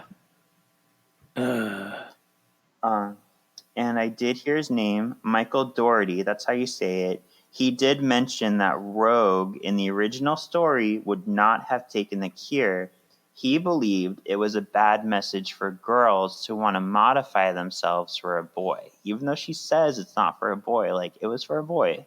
Especially with the storyline they put in here, with this whole tension with them. Like, if it was for her, I mean, I can see how it would be for her, because I mean, there are other examples where that she mentioned, like a hug, whatever. But the way that they set it up is very much because she's boy crazy and jealous, and so that's the part I don't like. Yeah, they completely built that up by having the whole jealousy with Kitty thing. Like, she ran off to get cured so she could touch Bobby, so he wouldn't touch Kitty. Like, that's the story they gave us. And Xavier would not have died in the original script because there's no reason to kill Xavier. Yeah. So yeah, it would. I mean, we don't know for sure because we've seen Bryan Singer come back and make some really good X-Men 1 movie, and we've seen him make bad X-Men movies. So, like, who knows what it would have actually come out to be? But based on that story, I think that is a better adapted version of the Phoenix than what we got. And we've seen what he did in the first 2 movies, and they're much more polished than what we got here. So I think it would have been a much better experience. Yeah. All right, Kevin. So would you say this movie is Britishly bitchin' like Emma, pretty cool like Iceman, Australian Wolverine, fat and sweaty like Jubilee, or unspeakable like X-Men Origins Deadpool? I'm going to say, let me just say, this movie kind of left me feeling empty inside. I think it's a watchable background movie. There's some things that can be enjoyable and fun action things and stuff, but there is like literally nothing of consequence that has enough development to be truly moving for me in this movie. Most characters are completely flat and boring with no development. Every time Angel showed up, I'm like, oh yeah, you're in this movie. You do literally nothing but fly around. Okay. What is your point? He has no purpose. You could have been cut from this movie. It would have been the same movie. So most everything about this movie is fluff. The Cyclops' grief and Rogue's dilemma about the cure are the most interesting things. I still don't like the way they approached the Rogue cure, but I do like that it was attractive to her because I think that does make sense. And there are some tiny wins, some really cool lines, but mostly a lot of cringe lines. There's some gleeful visuals. I love the full Iceman. I love I love the Danger Room sequence. But overall, it's a big nope for me. And I gotta say too, the marketing for this movie was so misleading because they showed like the last stand, everybody in their full suits. Half of those characters never even wear their suit in this movie. They never show up. They're not there at the final stand. And I looked at my Blu-ray of this. They had Mystique there in the picture too, and she had hair like this, like the comic book Mystique. I'm like, she does not even have hair like that in the movie. What are you doing to her? What the heck? But they showed like Angel in his full suit. They had Cyclops in his like battle suit. They had Rogue in the battle suit. None of those are ever really explored at all. It's a lie. I was very offended by the advertising for this movie as well, and I gotta get my ranking now. Okay, well let's just see. I came out of this movie kind of angry and offended, and I like it much worse than I thought I did. So I'm going to give it a fat and sweaty. It's not unspeakable. Like next Origins, I think that will be more worser than this. But yeah, fat and sweaty for me. Okay. Yeah, I mean, I feel like this movie started off really well. I think the gifted part of the movie is like really well done. It nods to the comics.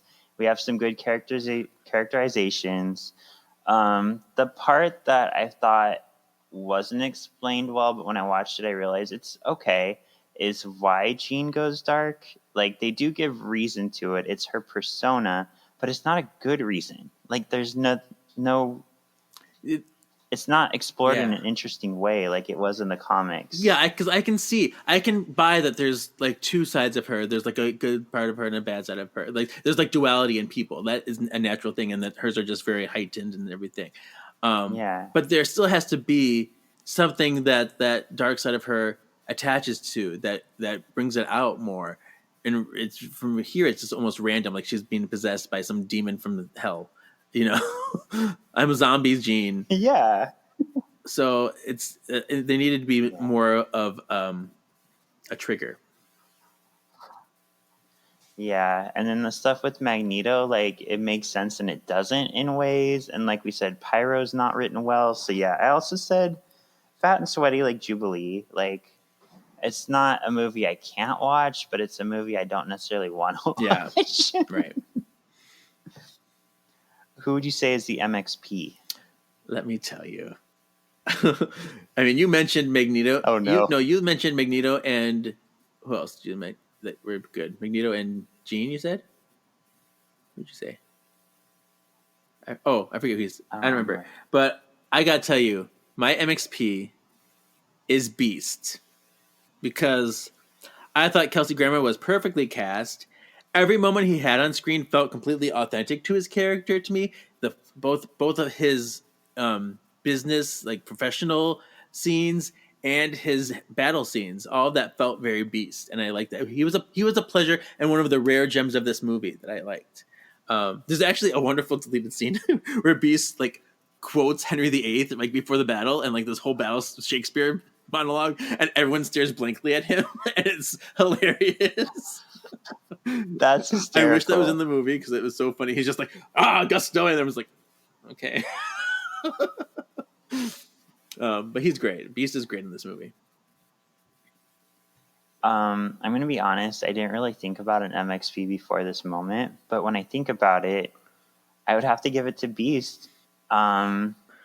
Because he makes a really good point in this movie for the fact that he's a big blue hairy mutant, but he is so respected. He works with the president, and then in the end, like I really love this whole point they make that in the beginning of the movie, Beast is the head of the mutant affairs, but by the end of the movie, he is the part of the human and mutant affairs. He's that bridge. It doesn't matter anymore. He's that Golden Gate Bridge. Yeah, he's the bridge. Yeah. So yeah, he is the MXP because he shows us through the shitty movie that like you can rise above it by like working with it. Like for example, I have an aunt who's a Trump supporter who I guess like she loves me. I know she loves me, but she I think kind of looks down on gay people. Like I make fun of her because she still says that's gay. And I'm like, okay, number one, that's not appropriate. But number two, nobody said that's gay in like the past 10 years. Like get with the times. And so by not fighting her on her beliefs or her convictions, I'm slowly bringing her around and educating her. And that's what we see through Beast. Like you don't cut out the opposition. You teach them and make them better. So I really like that message. Beast is great. He's like the best part of this movie. Yeah. What would you say is the X factor? What glimmer of light have you been able to take from this movie? I put that danger room sequence because we did start this movie so well. It had a very good like first 5-10 minutes, and this danger room sequence it showcases what I love about X-Men. We have the team building action, and the action is really cool. We have kind of like a foreshadowing of that post-apocalyptic setting. The fastball special is in there, and the Sentinel tease. That's all really cool and really great stuff. So that's my favorite part. That's the X Factor. Okay, mine's going to sound really random. But my X Factor is San Francisco. Here's why. I feel like this probably wasn't inspired by the movie, but in like 2008, 2009, like the X-Men moved to San Francisco in the comics, and San Francisco becomes a huge character because San Francisco has always been a very liberal city. They're very mutant loving. Like the X-Men become like celebrities amongst San Francisco. So the fact that this movie takes place in San Francisco and soon after that happens in the comics, like, I don't know, is there some inception there? That's like, did they take something from this movie and they're like, that would be cool? I want to see them cross over with Charmed now. Oh my gosh, could you imagine? It'd be so cool to see them. They're both in the same spot. They live together. Yes. It's like, are they mutants? No, they're witches. Oh, okay. Okay, we're good. And then it'd be interesting. I feel like the Charmed ones would like hunt Nightcrawler and like try to fight him and realize he's good. Yeah, it would be that fun like team up moment because all team ups start. And Nightcrawler might be like witchcrafts. Like, that's true. That's funny. Yeah, I don't know if I told you, Nightcrawler in the Ultimate Comics like was always kind of anti-gay, but by the time Robert Kirkman took over writing, he became like very anti-gay. He became a shit character. He was very like against Colossus, so he's not great in Ultimate. Yeah. So I was pondering, like, should I save this question for Dark Phoenix or not? But I'm going to ask it now because I'm really curious. I kind of want to know because the people who vote for our stuff are big X-Men fans. So I want to know from the fans, do you want to see Dark Phoenix redone in the MCU? Because some people say, like, you can't. I was just having a discussion last night, and my friend Adil was like, no, like, you can't redo it for a third time. Like, it's done. What are your thoughts? I'm going to say no. Because, I mean, we've seen it a lot, and then now that we have this whole Scarlet Witch thing going on, we don't need it. We've already, I think we've seen it enough times. We've seen this archetype enough times that I don't think it has to happen anymore. Interesting. Yeah, I mean, even if they did it well, it would still almost feel like old news, unless they explore like a side of it that we haven't really seen. Which I guess there's a lot of that, but yeah, because I think it's going to further that. We just talked about how like a crazy powerful woman, it was almost like counterproductive. Because that's what I didn't like about Multiverse of Madness, too. Because we've seen that all happen already in the MCU. That's true. So I'm gonna say yes, and my reasoning is, I think if you're gonna have X-Men, you have to have Phoenix along with it. I think what the MCU would do well is find some way to change it up and do it better. Like, I can even see them introducing the Phoenix through, like, the Avengers vs. X-Men storyline and maybe have the Phoenix start at Jean and then spread to the Phoenix 5. Like, I think they would find an interesting way to do it, and I think it needs to happen. Because the Phoenix it keeps coming back throughout the comics. So I don't know how you'd have the X-Men in the movies and not have the Phoenix even discussed. You know, I would be all about that, the Avengers vs. X-Men stuff, and have, because that way that makes it more than just about this one woman, this one entity, where it's split between all this group of people. I think that would make it much more dynamic. You know, it'd be interesting. It would be interesting if, because I think this would still give credence to Jean and respect Jean, but in a different way. If the Phoenix, either the Phoenix 5 or maybe make it the Phoenix 6, or maybe instead of magic, have Jean be part of the Phoenix 5, where we see the storyline where the 5 of them have it and they start fighting like in the comics where they realize like they can steal it from each other. Yeah. And maybe it comes down to a battle between a good Jean trying to control the Phoenix and like Cyclops, who's still crazy with the power of the Phoenix. And so in order to contain it, maybe Phoenix takes it into her and is able to temper the Phoenix, but now she's like kind of struggling. Like, it's very powerful. It's hard to control, but I can do it because I'm strong enough to. So that way it respects womanhood, but it also respects Jean and like how powerful she is. Yeah. Cool. See, you're so smart. You need to be writing these books, writing these movies. I know. Why am I not in writing? Where did I go wrong in life?